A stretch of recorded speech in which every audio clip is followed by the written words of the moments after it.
కేసీఆర్ గారి ప్రభుత్వంలో concrete jungle గా మారిన హైదరాబాద్ లో 108 అర్బన్ లంగ్ స్పేస్లు కొత్త అర్బన్ పార్కులు ఏర్పాటు చేసింది మా ప్రభుత్వం. ఇలా నీ ప్రభుత్వం వచ్చినాక కొత్తది ఒకటన కట్టినావా? కొత్తది ఒక్క పార్క్ అన్న కట్టినావా? నేను అడుగుతా ఉన్నా. అట్లాగే green city of the world, tree city of the world గా హైదరాబాద్ అవార్డులు అందుకున్నది కేసీఆర్ గారి నాయకత్వంలో. హైదరాబాద్ నగరం లోపల ఓఆర్ఆర్ లోపల 147% గ్రీన్ కవర్ పెంచింది కేసీఆర్ ప్రభుత్వం.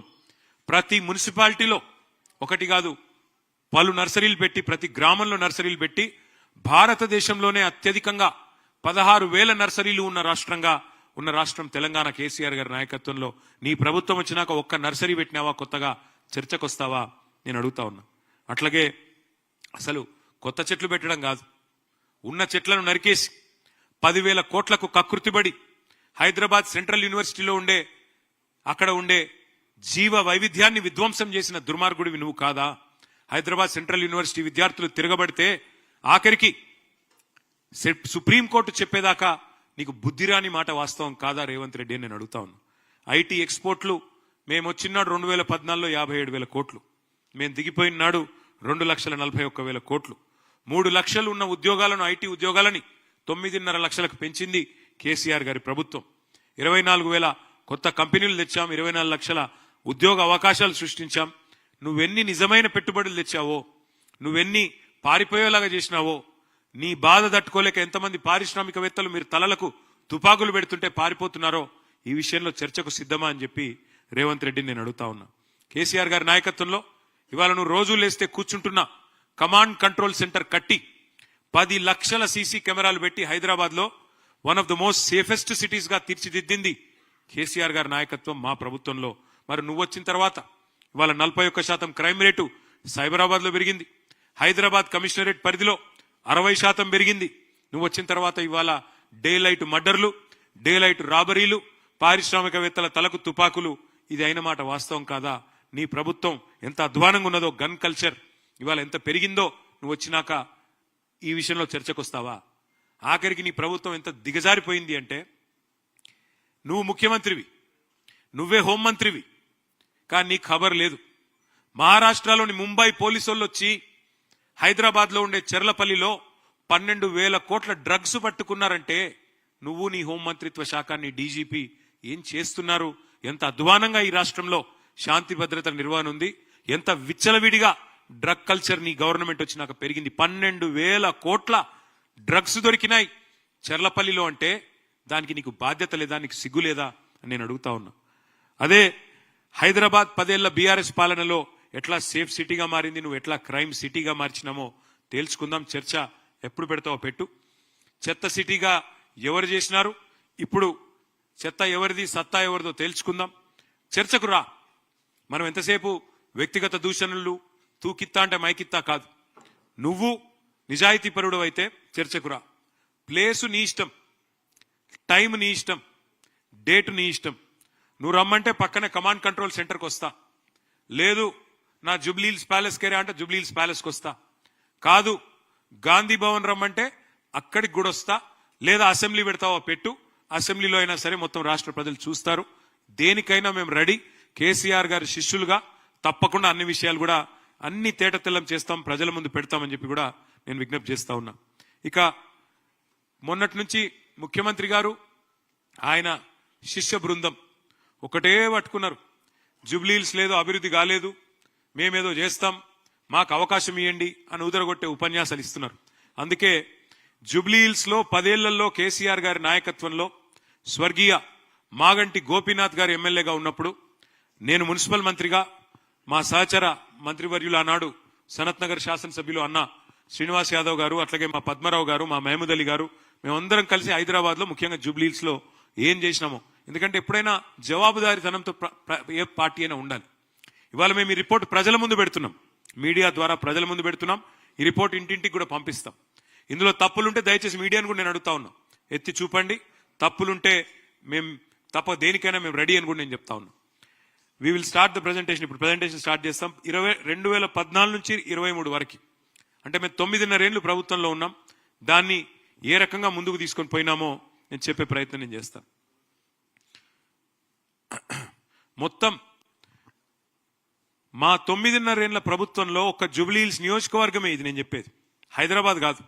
ఒక్క జూబ్లీహిల్స్ నియోజకవర్గానికే 2,12,862 మందికి లాభం చేకూరుస్తూ మొత్తం బీఆర్ఎస్ ప్రభుత్వం కేసీఆర్ గారి నాయకత్వంలో స్వర్గీయ మాగంటి గోపీనాథ్ గారి చొరవతో మా సహచర మంత్రివర్యుల చొరవతో ఖర్చు చేసింది మొత్తం 5,328 కోట్లు.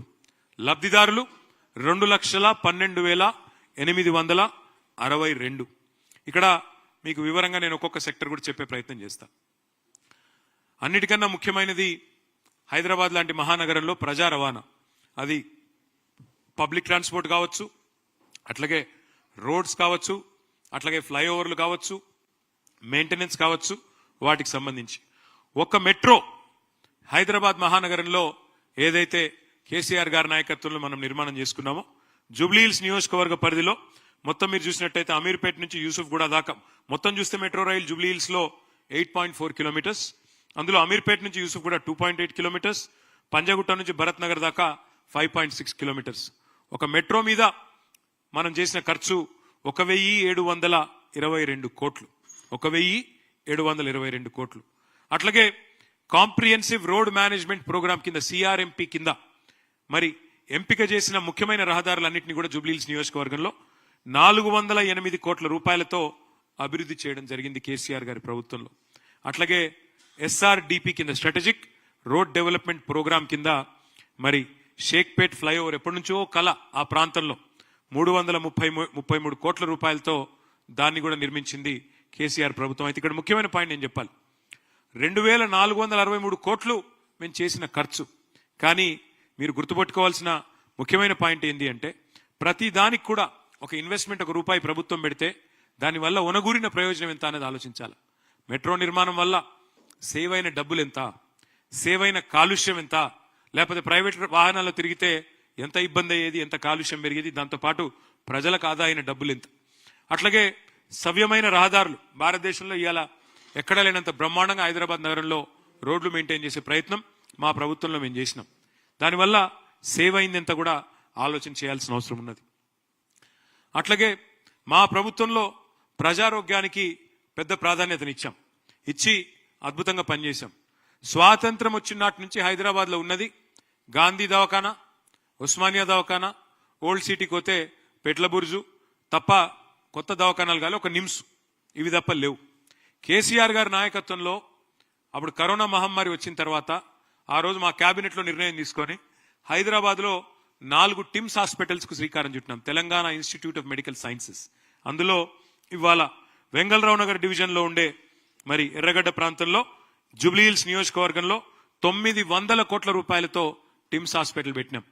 ఈ టిమ్స్ హాస్పిటల్ చివరి దశలో ఉన్నది. ఇది పూర్తయిన తర్వాత యూసుఫ్ గూడ, రేమత్ నగర్, ఎర్రగడ్డ, బోరబండ, అదేవిధంగా పక్కనే ఉండే సనత్ నగర్ నియోజకవర్గం, అవతల పక్కన ఉండే కుకట్పల్లి నియోజకవర్గం, 3 నియోజకవర్గాల ప్రజలకి, పక్కనే ఉండే కుత్బుల్లాపూర్ నియోజకవర్గానికి కూడా 4 నియోజకవర్గాల ప్రజలకి ఒక పెద్ద దిక్కుగా 1000 పడకలతో టిమ్స్ హాస్పిటల్ కట్టింది కేసీఆర్ ప్రభుత్వం కాదా? దానికైన ఖర్చు 900 కోట్లనే మాట వాస్తవం కాదా? అట్లాగే మనం మీరు గమనించినట్టయితే కోవిడ్ అప్పుడు ఒక్క జూబ్లీహిల్స్ నియోజకవర్గంలోనే మరి ఉచిత వ్యాక్సినేషన్ కి దాదాపు 14 కోట్లు ఖర్చు పెట్టాం. దానికి కూడా 34,712 మందికి వ్యాక్సినేషన్ కూడా ఇచ్చుకున్నాం. అట్లాగే సీఎం రిలీఫ్ కింద ఒక 2.68 crores కూడా మరి ఆరోగ్యం కోసం నేను చెప్పేది శాంక్షన్ అయినాయి. దాంతో పాటు ఆరోగ్యం విషయంలో ఇంకా కూడా ఆరోగ్య లక్ష్మి పథకం కింద ఒక 98 లక్షలు, కేసీఆర్ కిట్ కింద 3,340 మంది లబ్ధిదారులకి 73 లక్షలు, న్యూట్రిషన్ కిట్ల కింద 14 లక్షలు, కంటి వెలుగులో 23,595 లబ్ధిదారుల కోసం 55 లక్షలు, మొత్తం నగరం అంతా 350 బస్తీ దవాఖానాలు పెడితే ఒక్క జూబ్లీహిల్స్ లో 13 బస్తీ దవాఖానాలు పెట్టింది కేసీఆర్ గారి ప్రభుత్వం. గల్లీల్లో బస్తీల్లో ఉండే పేదలకు సుస్థి చేస్తే బస్తీ దవాఖానాలు పెట్టాలన్న ఆలోచన కూడా గతంలో ఎన్నడూ కాంగ్రెస్ చేయలేదు. వాటిని ఏర్పాటు చేసింది. మొత్తం ప్రజారోగ్యం మీద ఖర్చు పెట్టిన సొమ్ము 919 కోట్లన్న విషయం నేను మీకు గుర్తు చేస్తా ఉన్నా. ఇక్కడ మళ్ళీ చెప్తా ఉన్నా, నేను ఒక్కొక్క రూపాయి ప్రైవేట్ ఆసుపత్రులకు పోతే ఎంత ఖర్చు అయ్యేది పేదవాళ్ళకి, అదే వ్యాక్సినేషన్ కి కోవిడ్ టైంలో ఎంత హరాస్మెంట్ ఉండే, ఎంత ఎక్స్ప్లాయిటేషన్ ఉండే మీకు తెలుసు.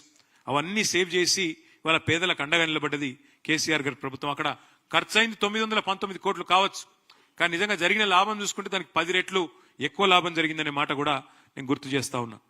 1,00,000 డబుల్ బెడ్రూమ్లు ఒక హైదరాబాద్ పరిధిలో మేము కట్టినాం. ఒక్కొక్క నియోజకవర్గానికి 3,600 మంది లబ్ధిదారులు. ఎందుకంటే 24 నియోజకవర్గాలు మొత్తం గ్రేటర్ హైదరాబాద్ పరిధిలో ఒక్కొక్క నియోజకవర్గానికి 3,600 మంది లబ్ధిదారులను ఎంపిక చేసి వారికి అందజేసినాం. మొత్తం కలిపి ఒక్క జూబ్లీహిల్స్ నియోజకవర్గానికే 324 కోట్లకు అక్కడ మా గోపీనాథ్ గారు, మా తలసాని గారు అక్కడ రేమత్ నగర్ లో కట్టిన ఇండ్లు వాటిని ఇనాగరేట్ చేసినారు. మిగతా వాళ్ళకి కొల్లూరులో ఇంకా వేరే చోట్ల కూడా ఆ 3,600 మంది లబ్ధిదారులకి మేము అందించిన వ్యవహారం. అయితే ఇక్కడ ఒక ముఖ్యమైన పాయింట్ నేను చెప్పాలా. ఒక్కొక్క ఇల్లు కడటానికి మాకు ప్రభుత్వానికి అయిన ఖర్చు 9 లక్షలు. కానీ ఇలా ఒక్కొక్క ఇంటి విలువ మా శ్రీనివాస్ యాదవ్ గారి కాన్స్టిట్యున్సీలో కరెక్ట్ గా అక్కడ మన నెక్లెస్ రోడ్ ఏదైతే ఉన్నదో అంబేద్కర్ నగర్ మొత్తం హుసేన్ సాగర్ వ్యూ ఉంటుంది, దానికి లేక్ వ్యూ. ఒక్కొక్క లేక్ వ్యూ అపార్ట్మెంట్ ఇవ్వాలని నేను చెప్తున్నది. ప్రైవేట్ వాడు కడితే అదే అపార్ట్మెంట్ ఒక్కొక్కటి 560 స్క్వేర్ ఫీట్లు. ఇది ప్రైవేట్ వాడు కడితే ₹1 కోటి. ఇవాళ మీరు రేమత్ నగర్ లో నీ అపార్ట్మెంట్ విలువ కూడా ప్రభుత్వానికి అయిన ఖర్చు మాత్రమే పెట్టినాను. అక్కడ 324 కోట్లు ప్రభుత్వానికి అయిన ఖర్చు. కానీ దాని యాక్చువల్ విలువ తీసుకుంటే దానికి కనీసం 10 రెట్లు ఉంటుంది. అంటే ఈరోజు కొల్లూరులో ఒక్కొక్క డబుల్ బెడ్రూమ్ ఇల్లు 30-40 లక్షలు విలువ చేస్తుంది. రేమత్ నగర్ లో ఇప్పుడు ఆ ఇల్లు ఒక్కొక్క దాని విలువ 30 లక్షలు. అంటే ఎంత సంపద పేదవాళ్ళకు అందించే ప్రయత్నం కేసీఆర్ గారి ప్రభుత్వం చేసిందో మీకు చెప్పే ప్రయత్నం నేను చేస్తా ఉన్నా. ఒక్క జూబ్లీహిల్స్ నియోజకవర్గంలో డబుల్ బెడ్రూమ్ ఇళ్లకు మాత్రమే మేము పెట్టిన ఖర్చు 324 కోట్లు అనే మాట నేను మీకు తెలియజేస్తా ఉన్నా. అట్లాగే మరి సామాజిక సంక్షేమం, ఆసరా పెన్షన్లు మొత్తం కలిపితే 25,905 మంది లబ్ధిదారులు. అందులో వృద్ధులున్నారు, వితంతువులు ఉన్నారు, ఇంకా ఇతర కుల వృత్తుల వాళ్ళు ఉన్నారు. మొత్తం కలిపితే ఒంటరి మహిళలు ఉన్నారు. 564 కోట్ల రూపాయలు కేసీఆర్ గారి ప్రభుత్వంలో ఆసరా పెన్షన్ల కింద ఒక్క జూబ్లీహిల్స్ నియోజకవర్గంలో అందజేసిన మొత్తం. షాదీ ముబారక్ కళ్యాణ్ లక్ష్మి, ఇల్లు కట్టి చూడు పెళ్లి చేసి చూడు అంటారు పెద్దలు. అంటే లగ్గం చేస్తే ఆ కుటుంబం మారిపోతుంది, అప్పుల పాలైపోతుంది అనే ఉద్దేశం కోసం ఎంత కష్టమో చెప్పేందుకు ఆ మాట అన్నారు. ఇవాళ ఒక స్కీమ్ తెచ్చి ఎన్ని పేద కుటుంబాలకు అండగా నిలబడి ఆ కుటుంబంలో ఉండే ఆడపిల్లకి గౌరవంగా పెళ్లి చేసే పరిస్థితి తెచ్చింది కేసీఆర్ గారు. ఖర్చు పెట్టింది 63 కోట్లే కావచ్చు, కానీ దానివల్ల జరిగిన లాభం ఎంత, ఆ కుటుంబాలకు వచ్చిన ధీమా ఎంత ఆలోచించమని కోరుతా ఉన్నా. ఒక్క జూబ్లీహిల్స్ నియోజకవర్గంలో 63 కోట్లు 6,320 మంది లబ్ధిదారులకి కళ్యాణ లక్ష్మి షాదీ ముబారక్ ద్వారా అందించింది కేసీఆర్ గారి ప్రభుత్వం. బతుకమ్మ చీరలు ఒక్క జూబ్లీహిల్స్ నియోజకవర్గంలో 45.25 కోట్లు, 45 కోట్ల 25 లక్షల రూపాయలు. ఇవాళ బతుకమ్మ చీర బంధు, రంజాన్ తోఫా బంధు, కేసీఆర్ కిట్టు బంధు, అట్లాగే క్రిస్మస్ గిఫ్ట్ కూడా బంధు. అది రేవంత్ రెడ్డి గారి కాంగ్రెస్ ప్రభుత్వం యొక్క గొప్పతనం. ఇక ఇంకా సామాజిక కార్యక్రమాలు తీసుకుంటే దళిత బంధు 106 మంది లబ్ధిదారులు జూబ్లీహిల్స్ నియోజకవర్గంలో వారికి అందించింది 10.6 కోట్లు, ఒక్కొక్కరికి 10 లక్షల రూపాయలు అందించింది కేసీఆర్ ప్రభుత్వం. బీసీ బంధు దాని కింద 6 కోట్లు 605 మంది లబ్ధిదారులకు 6 కోట్లు అందించడం జరిగింది. రంజాన్ క్రిస్మస్ వేడుకల కోసం 1,11,610 మంది లబ్ధిదారులు క్రిస్మస్ గిఫ్ట్, రంజాన్ తోఫా, అట్లాగే వేడుకల కోసం ఇఫ్తార్ల కోసం మొత్తం కలిపి 14 కోట్లు ఖర్చు చేయడం జరిగింది.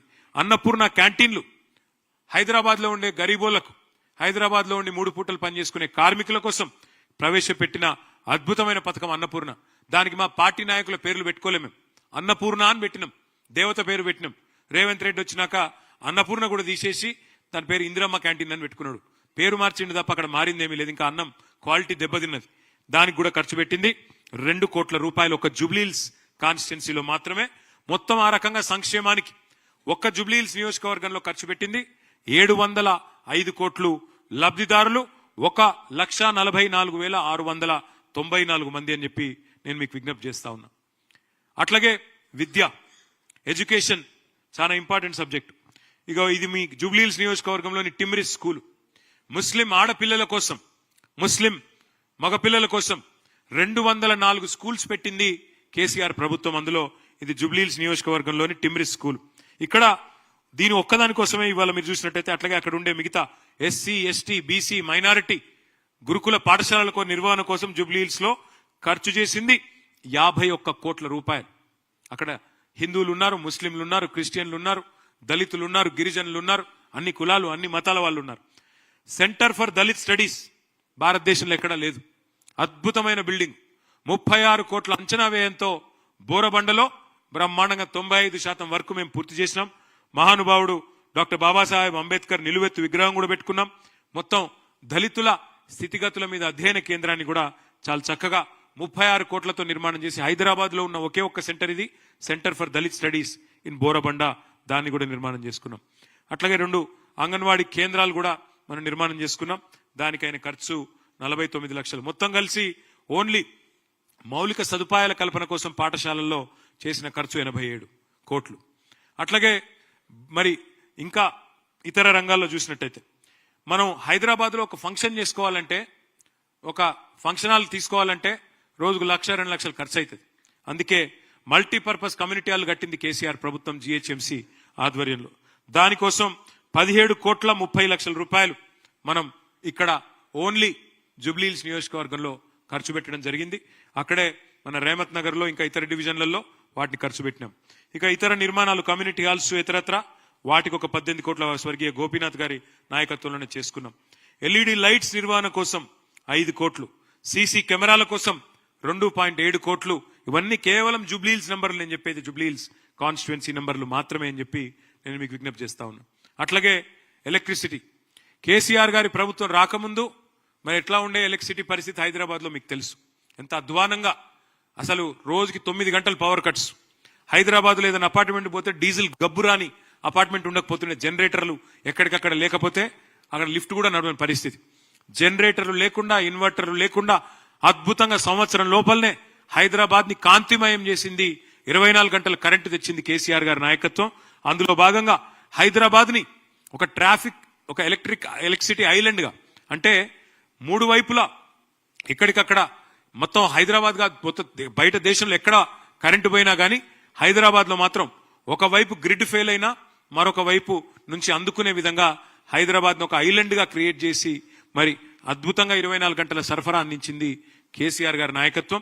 మరి దానిలో భాగంగా జుబ్లీహిల్స్ నియోజకవర్గంలో సబ్ స్టేషన్లు 10 కట్టుకున్నాం. దానికి 455 కోట్లు. ఉచిత విద్యుత్ కూడా ఇవాళ ఏదో పెద్ద వీళ్ళు ఇచ్చినట్టు పోజు కొడతారు. నాయి బ్రాహ్మణులకు, రజకులకు, చిన్న చిన్న సెలూన్లకు, లాండ్రీ షాపులకు, దళితులకు, గిరిజనులకు 200 యూనిట్ల దాకా ఫ్రీ కరెంట్ ఏదైతే అందజేశామో దానికైన ఖర్చు ఒక 50 కోట్లు. మొత్తం చూస్తే 505 కోట్లు ఎలక్ట్రిసిటీ మీద ఖర్చు పెట్టుకున్నాం జుబ్లీహిల్స్ నియోజకవర్గంలో. ఇంటింటికి తాగునీరు ఇవ్వడానికి హెచ్ఎండబ్ల్యూఎస్ఎస్బి ఆధ్వర్యంలో మొత్తంగా చూసినట్టయితే మరి ఓవరాల్ గా 20,000 లీటర్లు ఫ్రీ వాటర్ ఇచ్చింది కేసీఆర్ గారి నాయకత్వం. హైదరాబాద్ లో ఉండే బస్తీల్లో ఉండే పేదలకి 20,000 లీటర్ల ఫ్రీ వాటర్. దానికైన ఖర్చు మొత్తం 15,000 కనెక్షన్లకు 30 కోట్లు. అట్లాగే కొత్త రిజర్వాయర్ల నిర్మాణానికి, పైప్ లైన్ల నిర్మాణానికి మొత్తం జుబ్లీహిల్స్ నియోజకవర్గంలో 9.5 ఏళ్లలో చేసిన ఖర్చు 150 కోట్లు. మొత్తం కలిపితే 180 కోట్లు మంచినీళ్ల మీద వ్యయం చేసింది కేసీఆర్ గారి ప్రభుత్వం జుబ్లీహిల్స్ నియోజకవర్గంలో. అట్లాగే డ్రైనేజ్ సమస్య పరిష్కారానికి స్వర్గీయ గోపీనాథ్ గారి నాయకత్వంలో ఒక 75 కోట్లు వివిధ రూపాల్లో ఎస్ఎన్డిపి కింద ఇంక ఇతరత్ర పర్మనెంట్ సొల్యూషన్ కోసం 75 crores ఖర్చు చేసినాం. మిగతాయి కూడా యూసుఫ్ గూడలో కూడా ఒక 12 కోట్లు మంజూరు చేశాం. కానీ వాటి పనులు ప్రారంభించే లోపలనే మా ప్రభుత్వం పోయింది. దానివల్ల ఇబ్బంది అయింది. కానీ లేకపోతే ఎస్ఎన్డిపిలో 75 కోట్లు జుబ్లీహిల్స్ కాన్స్టిట్యున్సీలో కూడా ఖర్చు పెట్టుకున్నాం. అట్లాగే పర్యావరణం, పచ్చదనం, పార్కులు, వాటి నిర్వహణ మీరు చూసినట్టయితే పార్కుల సుందరీకరణ, వాటి కోసమే దాదాపు జుబ్లీహిల్స్ లోని కళ్యాణ్ నగర్ లో ఇతర ప్రాంతంలో 20 కోట్లు ఖర్చు పెట్టుకున్నాం. తర్వాత మెయింటెనెన్స్, డిజాస్టర్ రెస్పాన్స్ ఫోర్స్ అని పెట్టిందే కేసీఆర్ గారి ప్రభుత్వం. ఆనాడు ఏ సిటీకి లేని విధంగా డిఆర్ఎఫ్ పెట్టింది కేసీఆర్ ప్రభుత్వం. వాటి నిర్వహణ కోసం, అంటే ఎమర్జెన్సీలో డిజాస్టర్ రెస్పాన్స్ ఉండాలి అని చెప్పి దాని పేరు హైడ్రా అని మార్చి దాంతో అరాచకం చేస్తున్నది రేవంత్ రెడ్డి ప్రభుత్వం. డిఆర్ఎఫ్ పెట్టిందే మేము, ఈవీడీఎం అనే ఇన్స్టిట్యూషన్ పెట్టిందే మేము. దానికైన ఖర్చు జుబ్లీహిల్స్ లో 4.45 crore. అట్లాగే గుల్కాపూర్ కాల్వ, ఎర్రకుంట చెరువు అభివృద్ధి పనుల కోసం 2 కోట్లు. షేక్పేట పక్కనే ఉండే మల్కం చెరువు, పేరుకు అది కొద్దిగా బయట ఉంటది షేర్లింగంపల్లికి, కానీ మల్కం చెరువు డెవలప్మెంట్ కూడా దాదాపు 35 కోట్లు ఖర్చు పెట్టింది కేసీఆర్ గారి ప్రభుత్వం. మొత్తం మళ్ళొక్కసారి జస్ట్ సమరీ కోసం చెప్పాలంటే 5,328 కోట్లు. నేను సవాల్ చేస్తున్నా రేవంత్ రెడ్డి గారిని, కాంగ్రెస్ పార్టీని. మీ 2 ఏళ్లలో మీరు పెట్టిన ఖర్చు ఎంతో జూబ్లీహిల్స్ నియోజకవర్గం మీద మీరు కూడా చర్చకు రండి. బహిరంగ చర్చ పెడదాం. సోమాజీ కూడా ప్రెస్ క్లబ్ లో పెడతావా, ఎక్కడ పెడతావో పెట్టు. These are the numbers. ఇది చూపెట్టి మేము ఓటు అడుగుతున్నాం. 10 ఏళ్లలో మేము చేసిన పని ఇది. 10 ఏళ్లలో జూబ్లీహిల్స్ లో మేము పెట్టిన ఖర్చు ఇది. లబ్ధిదారు 2,12,862 మంది. మా మాగంటి గోపీనాథ్ మా ఎమ్మెల్యేగా చేసిన పని ఇది. మా తలసాని శ్రీనివాస్ యాదవ్ మంత్రిగా చేసిన పని ఇది. మున్సిపల్ మంత్రిగా నేను చేసిన పని ఇది. మేము ఇది చూపెట్టి ఓటు అడుగుతున్నాం. నువ్వు 2 ఏళ్లలో ఏం చేసినావో చెప్పు. 2 ఏళ్లలో ఏ సెక్టర్కి ఎంత ఖర్చు చేసినావో చూపెట్టు. దేని మీద ఎన్ని పైసలు ఖర్చు పెట్టినావో చూపెట్టు. జూబ్లీహిల్స్కి ఏం చేసినావు, హైదరాబాద్కి ఏం చేసినావు చూపెట్టి ఓటు అడుగుమని రేవంత్ రెడ్డి నేను అడుగుతా ఉన్నా. ఇది స్థూలంగా మరి మొత్తంగా ఓవరాల్ కార్యక్రమం.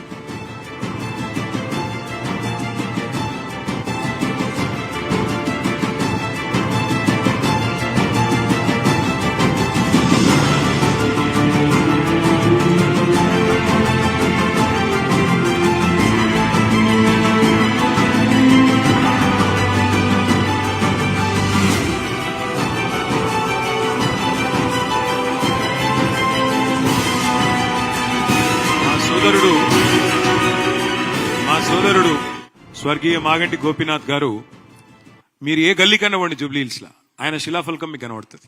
ఏ గల్లీ కన్నవో, ఏ డివిజన్లన్నవో, ఏ గల్లీ కన్నవో ఆయన ముద్ర కనబడుతుంది, ఆయన శిలాఫలకం కనబడుతుంది. ఆయన చేసిన ప్రారంభోత్సవాలు, ఆయన చేసిన శంకుస్థాపనలు మీ కళ్ళకు కనబడతాయి. ఇవేవి లేనట్టు, ఇవేవి నిజాలు కావన్నట్టు ఇవాళ డెవలప్మెంట్ అని మాట్లాడుతున్న ముఖ్యమంత్రికి బుద్ధి చెప్పాలని, అట్లాగే జూబ్లీహిల్స్ నియోజకవర్గ ప్రజలకు కూడా మేము చేసిన ప్రగతిని కూడా వివరిస్తూ వారిని ఓటు అడగాలన్న ఉద్దేశంతోనే ఈ ప్రగతి నివేదిక ఇవాళ పత్రికా మిత్రుల సమక్షంలో మరి ప్రజల ముందు పెడతా ఉన్నాం. ఈ నివేదికని జూబ్లీహిల్స్ లోని ప్రతి ఇంటికి పంపుతాం. జూబ్లీహిల్స్ లోని ప్రతి మనిషికి చేరవేస్తాం. తప్పకుండా దాని బేసిస్ లో ఎందుకు ఓటు వేయాలి బీఆర్ఎస్ కి అంటే, ఇగో ఇందుకు, ఇంత పని చేసినందుకు, భవిష్యత్తులో కూడా హైదరాబాద్ ఇంకా మరింత సుదృఢం చేయడానికి అనే ఉద్దేశంతోనే మీ ముందు ప్రవేశపెడతా ఉన్నాం. తప్పకుండా మీరు కూడా మీడియా ద్వారా ప్రజలకి వాస్తవాలు చెప్పాలని చెప్పి కూడా కోరుతున్నాం. ధన్యవాదాలు. Thank you. మీరు కూర్చోండి. Thank you.